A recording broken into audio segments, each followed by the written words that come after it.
Datuk Speaker, soalan Jelebu nombor 3.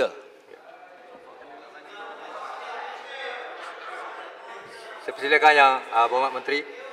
Datuk Yang di-Pertua, seperti Jelebu dan ahli umat sedia maklum, Kertas Putih Felda yang dibentangkan di Dewan ini pada 10 April tahun lalu telah menggariskan pelbagai strategi dan untuk dilaksanakan dalam tempoh jangka pendek sudah hingga jangka panjang.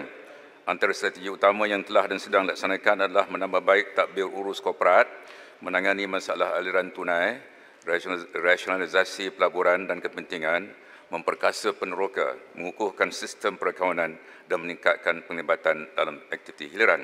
Secara keseluruhannya, kesemua strategi yang dirancang di bawah Pelan Pemulihan Felda seperti digariskan dalam Kertas Putih telah ataupun sedang dilaksanakan. Datuk Yang di-Pertua, pelaksanaan kesemua strategi tersebut disokong melalui peruntukan kewangan termasuk juga pemberian jaminan kerajaan berjumlah RM6.23 bilion yang diberikan dalam tempoh 4 tahun. Peruntukan tersebut terdiri daripada program pembangunan peneroka bagi mendapatkan hasil baharu berjumlah RM1 bilion, penyiapan projek terbengkalai perumahan generasi baharu Felda atau PGBF berjumlah RM250 juta, penghapusan faedah hutang kebun peneroka berjumlah RM2 bilion, pemberian pinjaman sara hidup dan pendahuluan hasil pada peneroka berjumlah RM480 juta dan pemberian jaminan ke atas penstrukturan semula pinjaman Felda berjumlah RM2.5 bilion. Datuk Yang di-Pertua, di bawah program pembangunan peneroka bagi mendapatkan hasil baharu ataupun PPP, Felda telah melaksanakan projek rintis di Felda Bukit Rokan, Negeri Sembilan atas tanah seluas 77 ekar. Lebih daripada 300 orang peserta peneroka terlibat dalam program ini yang melibatkan aktiviti penanaman sayur dan cili secara vertigasi, ternakan arnab, pedaging dan penanaman cendawan. Pelaksanaan program PPP ini akan diperluaskan ke Felda Bukit Aping Barat, Felda Semencu, Felda Cuping, Felda Ketih 6, Felda Keratung 7 dan Felda Sahabat di Sabah. Antara program yang akan dilaksanakan adalah ternakan lembu pedaging, tanaman herba, tanaman kacang dan juga tanaman rosel. Bagi penyiapan rumah terbengkalai perumahan generasi baharu atau PGBF daripada 4,794 unit kediaman di 20 lokasi yang telah melepasi tahap siap 70%. Sebanyak 2,058 unit di 10 lokasi telah siap dibina dan telah pun dapat sijil perakan siap dan pemantauan ataupun CCC.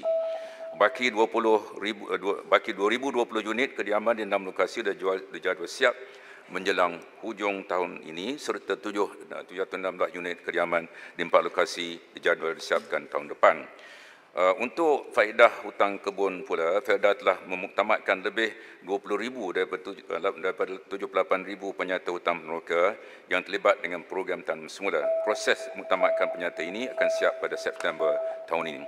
Bagi sara hidup dan pendahuluan hasil kepada peneroka, kerajaan telah pun menyalurkan peruntukan sebanyak RM480 juta kepada Felda. Felda juga sedang berunding dengan Kementerian Kewangan bagi penerbitan sukuk berjaminan kerajaan untuk melaksanakan penstrukturan semula pinjaman Felda. Akhir sekali, Datuk Yang di-Pertua, kerajaan telah menubuhkan pasukan khas yang dipengerusikan oleh Yang Berhormat Tan Sri Wahid Umar bagi mencari kaedah terbaik, memastikan kemandiran dan kemampanan kewangan Felda untuk manfaat warga peneroka. Pasukan ini telah mengadakan sesi libat urus dengan lembaga pengarah Felda, pengurusan kanan, FGV, wakil-wakil peneroka dan pelbagai pihak berkepentingan lain. Dan pasukan ini dijangka akan bentangkan hasil laporannya pada awal bulan Ogos 2020. Terima kasih, Datuk Yang di-Pertua. Terima kasih, Mohd Menteri. Dipersilakan Yang Berhormat Datuk Haji Jaluddin untuk tambahan pertama. Terima kasih, Datuk Yang di-Pertua. Terima kasih Yang Berhormat Menteri. Saya mengucapkan terima kasih pada pihak kerajaan kerana telah mengambil beberapa langkah penyelesaian ke arah cadangan kertas putih Felda. Dalam banyak tajuk Yang Berhormat Datuk Speaker, saya nak tumpukan kepada rumah PGDF, rumah generasi kedua Felda. Yang Berhormat Menteri dah bagi tahu 70% ke atas akan selesai dalam tahun 2021. Saya nak minta penjelasan kerajaan 70% ke bawah, Yang Berhormat Datuk Yang di-Pertua. Di Jelebu dan Jempol ada 5 projek PGDF. Palung 12, Palung 8, Pasu 2, Pasu 3, Palung 16, 776 unit. Rumah cantik, cuma tak capai 70, ada 60%, atas sikit saja. Ada tidak perancangan kerajaan untuk buat kolaborasi kerjasama, sama ada dengan syarikat yang berkaitan dengan kerajaan atau syarikat swasta ataupun dengan SPNB untuk selesaikan masalah ini once for all dengan izin. Kerana vandalism sudah berlaku, rugi dua, Felda rugi, anak muda rugi tak dapat rumah, dan akhirnya kita akan melihat another ataupun satu lagi projek terbengkalai berada di kawasan-kawasan Felda. Terima kasih Datuk Im Tuah. Terima kasih Yang Berhormat. Silakan Yang Berhormat Menteri. Terima kasih. Jelebu. Di Jelebu ada 3 rumah generasi kedua ini, generasi baru ini, di fasa 1 seperti Yang Berhormat sedia maklum, sudah siap 144 unit, ya. CCC telah pun diberikan Oktober 2018, ya. Dan yang kedua di Pasuh 2 seperti Yang Berhormat sedia maklum, di bawah peruntukan prihatin disediakan peruntukan 16.5 juta ringgit untuk menyiapkan 70 unit Pasuh 2. Mengenai yang kurang 70% ini yang disebut Yang Berhormat, ya, ada 150 unit di Pasuh 3 yang kurang, yang memerlukan 29 juta ringgit itu yang dibangkit oleh Yang Berhormat, ya. Juga dibangkitkan tentang Jempol tadi, rakan sebelah Jelebu. Sebagai makluman dari Yang Berhormat, skim ini diperkenalkan pada tahun 2013, ya. Dan pada jangkaan awalnya melibatkan 20,000 unit rumah, dan yang telah dalam pembinaan dan siap dibina 8,314. Jadi 20,000 unit ini melibatkan kos 1.5 bilion. Antara masalah yang dihadapi ialah modelnya tidak mampan. Kenapa? Kerana kosnya kira-kira RM198,000 satu unit, dijual pada RM90,000 seunit. Maknanya bagi setiap rumah subsidinya RM100,000. Inilah masalah yang dihadapi oleh pihak kerajaan dan Felda. Apapun, kita terima baik cadangan Yang Berhormat. InsyaAllah kita akan cari kaedah, khususnya pasukan petugas di bawah Tan Sri Wahid dan di bawah kepimpinan Yang Berhormat Besut, pengurusi Felda yang baru. InsyaAllah kita akan cari kaedah-kaedah baru bagaimana untuk menangani masalah rumah-rumah yang kurang 70% tahap kesiapannya. Terima kasih Datuk Yang Dipertua. Terima kasih Yang Berhormat Menteri. Satu soalan. Silakan Yang Berhormat. Tampin. Okey, terima kasih. Kalau kita rujuk pada kertas putih, ada yang menyebutkan penguasaan mekanisasi dan otomasi akan meningkatkan produktiviti dan mengurangkan kebergantungan terhadap pekerja asing. Saya ingin bertanya, sejauh manakah kerajaan telah melaksanakan urusan ini sehingga dalam keadaan COVID-19 ini pintu negara masih ditutup dan juga kadar pengangguran yang kritikal terutama di kalangan anak-anak generasi muda Felda.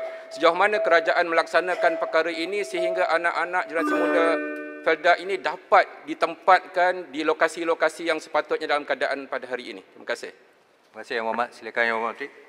Datuk Yang Bertua, terima kasih. Ulangan ada 2 komponen soalan tersebut. Yang pertama ialah berkaitan dengan otomasi di Felda dan menggantikan pekerja asing. Yang kedua soalan umum untuk menempatkan mungkin generasi baru Felda dalam sektor-sektor tertentu supaya mereka dapat bekerja. Mengenai otomasi ini satu perkara yang memang diberi perhatian oleh kerajaan.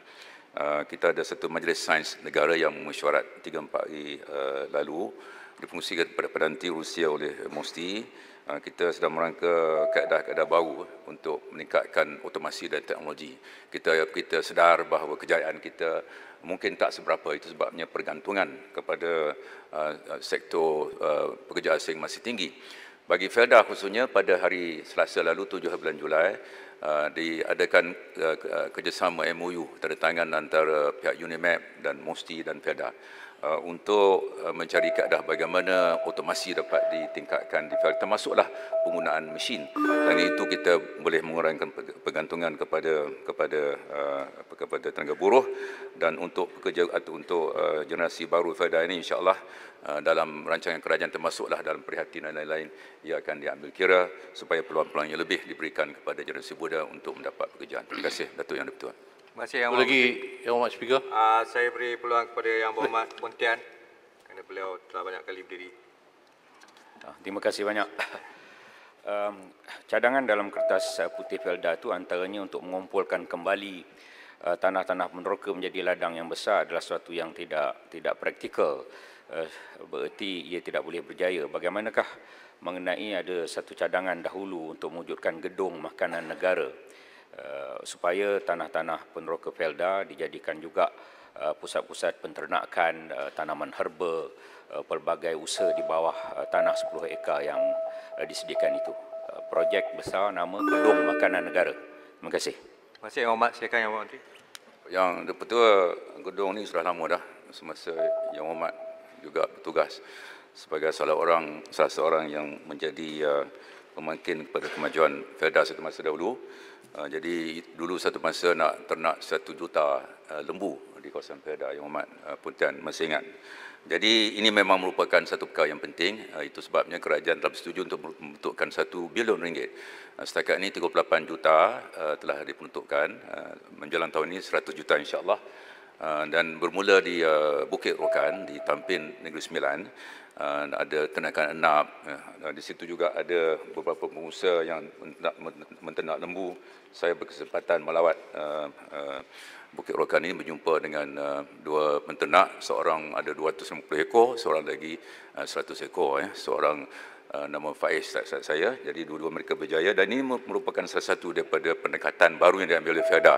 InsyaAllah di bawah kepimpinan pengurusi baru Yang Amat Besut ini, kita ada menaruh penuh keyakinan beliau mampu untuk melonjakkan Felda untuk mencapai kejayaan yang lebih hebat masa akan datang, termasuklah menjadikan Felda sebagai gedung makanan negara. Terima kasih Datuk Yang di-Pertua. Terima kasih Yang Hormat. Boleh satu lagi.